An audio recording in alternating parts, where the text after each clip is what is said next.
Basketball sensation Jared Armstrong is using sport to help build communities, to motivate young people and combat anti-Semitism and racism. The 27-year-old Jewish sports star is American and Israeli. He plays for the Elizur Ashkelon squad and is hoping to be promoted to the Israeli Basketball Premier League. The 27-year-old Slippery Rock University graduate grew up in Maryland before moving to Philadelphia, and he's here to talk about leveraging sport to combat anti-Semitism and racism globally. So it's a pleasure to welcome to studio basketball player Jared Armstrong. Thank you so much. Thanks so much for having me. Thanks so much for having me. Tikkun Olam means helping the world, and boy, does the world need it right now. Talk to us about why you are here and what you are hoping to achieve. So about 5 months ago, I had a really naive idea, and that was to combat anti-Semitism, racism, and hate. And I thought, just with my expertise of playing basketball professionally, that was just a cool way to do so. So like I said, the idea was very naive, and I told my mom, I said, hey, I'm going to run a sports camp, a clinic for one day. I'm going to pay for everything myself, provided T-shirts, the facilities, basketballs, and the kids had a blast. And most importantly, one of the kids spoke to the news station and said, you know, I learned a lot today, but most importantly, I learned to understand other people. And that was just really the goal of it, and that was without even adding the courses of anti-Semitism that I provide and racism, without adding the nutrition and financial literacy. So it was kind of a ping that went off in my head that said, you know, here, I think I got something. So from there, I started a nonprofit, and in the summer, starting this summer, I'll have basketball camps starting in Philly and maybe Cherry Hill, New Jersey, to combat anti-Semitism, racism, and hate, bringing kids from all different ethnic, cultural, and religious backgrounds together to learn how to understand each other. You know, I think it's very important with where we are in society. I love that you call it a naive idea, because sometimes the best ideas start off with the person feeling that maybe it's something naive, as you put it. Talk to us about your understanding when you started these sports exercises, when you're meeting with young kids, your understanding of the level of anti-Semitism when you started with these camps.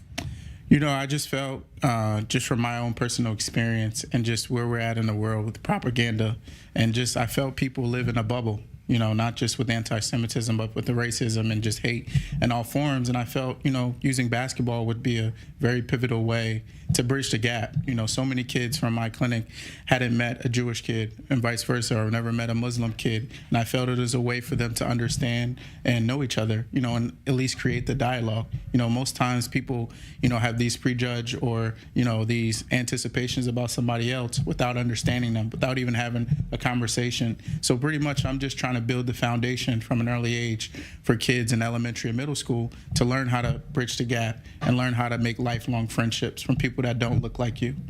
And sport is such a unifying force for people of all ages. So I'm curious about what you're trying to achieve here in the middle of a war. Children have experienced a lot of trauma. They understand the pain. They understand what is going on. They are also incredibly resilient. So what is your sense? What are you feeling and sensing when you're here with the children in Israel? I sense a lot of resilience. You know, I felt when I came back, I wanted to make an impact off the court. And I knew just with being in the South and being here on October 7th, that many kids, you know, may have lost hope. And I knew basketball drives a lot of people in Israel, a lot of fans that love basketball here in the country. So I had an idea, you know, to basically have a basketball camp for displaced kids. And I had it about 2 weeks ago. I had over 60 kids, provided T-shirts, pizza, all from just a little bit of fundraising, and the kids had a blast. You know, they still talk about it today.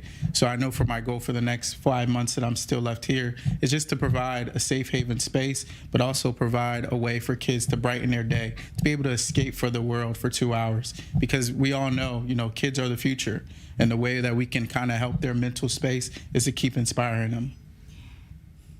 We can see from the photographs the age of the children that you are talking about. It came as a shock to many across the world when we understood the level of anti-Israel feeling at some American student campuses, obviously older people.